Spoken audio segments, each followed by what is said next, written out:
Un patient présente de multiples calculs au pôle inférieur, dans un rein droit en malrotation. Le calice inférieur est éloigné de l'entrée cutanée.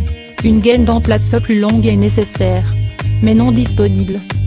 Deux gaines d'emplâtre peuvent être associées pour obtenir une gaine plus longue. Lorsque nous parlons du diamètre d'un dilatateur, d'un cathéter ou d'un endoscope, nous parlons du diamètre extérieur. Un dilatateur d'emplâtre de 24 charrières a un diamètre extérieur de 24 charrières. Pour les gaines d'emplâtre, nous parlons du diamètre intérieur, qui permet l'introduction d'un équipement de diamètre équivalent.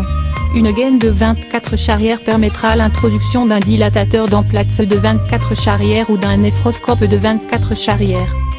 En général, pour la plupart des marques connues, il y a une différence de 4 charrières entre le diamètre intérieur et le diamètre extérieur.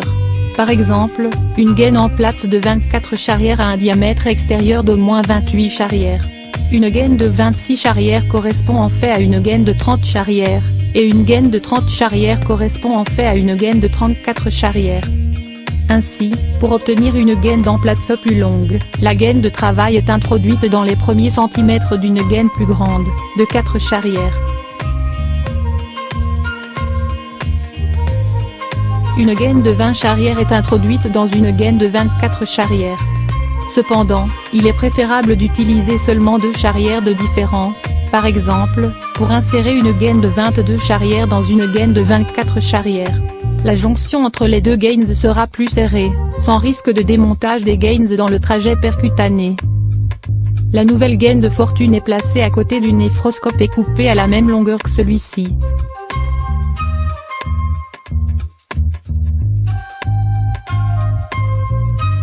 Introduction de la gaine plus petite par-dessus le dilatateur d'emplâtre.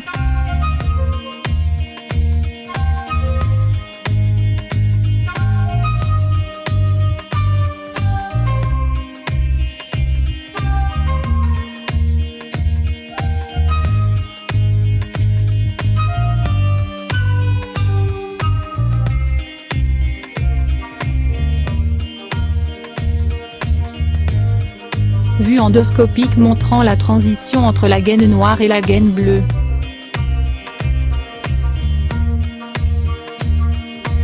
La seule limitation que nous avons constatée est la présence d'une marche lors du passage entre les gaines.